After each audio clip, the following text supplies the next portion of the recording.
رب اشرح لي صدري ويسر لي أمري واحلل عقدة من لساني يفقهوا قولي ربنا زدنا علما. அஸ்ஸலாமு அலைக்கும் வரஹ்மத்துல்லாஹி வபரகாத்துஹு. வெல்கம் டு கீரு ஜன்னாயம். தஸ்னிம் எல்லாரும் எப்படி இருக்கீங்க? நல்லா இருக்கீங்களா? அல்ஹம்துலில்லாஹ். வீடியோக்குள்ளே போகிறதுக்கு முன்னாடி நான் லாஸ்ட் வீடியோவில் கேட்ட கொஷனுக்கு ஆன்சர் என்னன்னு பார்க்கலாம். நான் என்ன கொஷின் கேட்டேன்?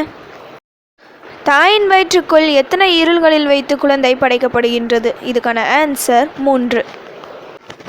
லாஸ்ட் வீடியோவில் நம் விதியை மாற்றக்கூடிய ஒரு தொழுகை தௌபா நஃபில் தொழுகை, இதை பற்றி பார்த்தோம். வீடியோவை பார்த்து நிறைய பேர் தொழுது பலனடைஞ்சிருப்பீங்கன்னு நினைக்கிறேன். இன்றைக்கி இந்த வீடியோலையும் ஒரு எக்ஸ்ட்ரா தொழுகையை பற்றி தான் சொல்ல போகிறேன். இந்த உலகத்தை பொறுத்தவரை சோதனை பொதுவான ஒரு விஷயம். குறிப்பாக மோமீன்களுக்கு சோதனை அதிகமாக இருக்கும். அப்படி கஷ்டங்கள் வாழ்க்கையில் வரும்போது அல்லாஹ்விடம் உதவி தேட வேண்டும். தொழுகையை கொண்டு உதவி தேட வேண்டும். 5 வேளை தொழுது துவா செய்யும் போது நம்முடைய எல்லா கஷ்டமும் ஒன்றுமில்லாமல் போய்விடும். அப்படி தொழுது துவா செய்தும் சோதனை தொடர்ந்தால் உபரியான வணக்கங்களை கொண்டு உதவி கேட்க வேண்டும். வெறும் 5 வேளை தொழுகைகளை மட்டும் தொழாமல் தஹஜ்ஜுத் தொழுகை, துஹா தொழுகை என இது போன்ற சிறப்பான தொழுகைகளை தொழவும் முயற்சி செய்ய வேண்டும். இதை தவிர்த்து நஃபிலான தொழுகைகள் பல இருக்குது.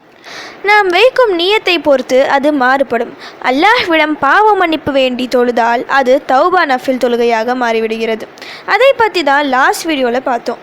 இன்னும் ஒரு தொழுகை இருக்குது, அது ஹாஜத் நஃபில் தொழுகை. அதாவது நம் தேவைகளை நிறைவேற்றக்கூடிய தொழுகை. ஒரு பெரிய தேவையாக வேண்டி இருக்கும் அல்லது ஒரு பெரிய பிரச்சனை ஏற்பட்டிருக்கும். அதிலிருந்து மீள இந்த தொழுகையை தொழலாம்.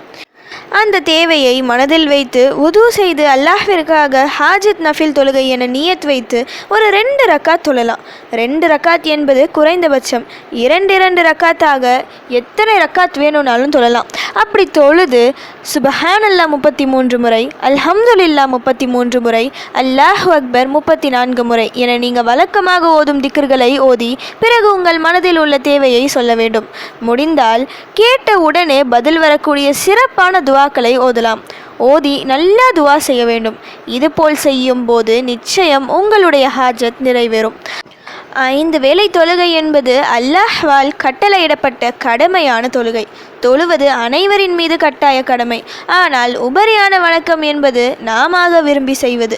நம்முடைய நேரத்தை அல்லாஹ்விற்காக செலவிடுகின்ற அமல். அல்லாஹ்வின் மீது முழு நம்பிக்கை வைத்து செய்யும் அமல். அதனால் அல்லாஹ் இதை மிகவும் விரும்புவான். அதன் பலன் நாம் கேட்டது உடனடியாக கிடைக்கும். ஒரு நாள் தொழுது துவா செய்து பதில் வரவில்லை என்றால் தொடர்ந்து தொழ வேண்டும். ஒரு வாரம் தொழுது துவா செய்தாலே அதற்குள் இன்ஷா அல்லாஹ் பதில் கிடைத்துவிடும். இனி எந்த தேவையாக வேண்டியிருந்தாலும் பிறரிடம் உதவி கேட்பதை விட்டு முதலில் இது போன்ற தொழுகையின் மூலம் அல்லாஹ்விடம் முதலில் உதவி கேளுங்க.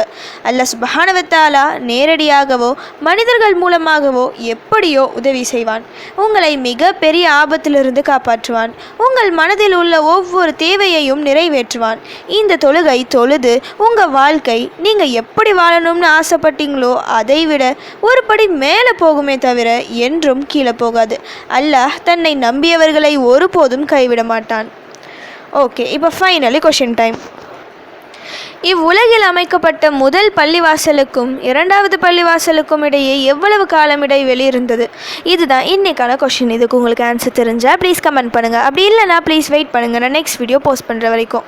சுப்ஹான ரப்பிக ரப்பில் இஸ்ஸத்தி அம்மா யசிஃபூன வஸ்ஸலாமு அலல் முர்சலீன் வல்ஹம்துலில்லாஹி ரப்பில் ஆலமீன். அஸ்ஸலாமு அலைக்கும் வரஹ்மத்துல்லாஹி வபரகாத்துஹு.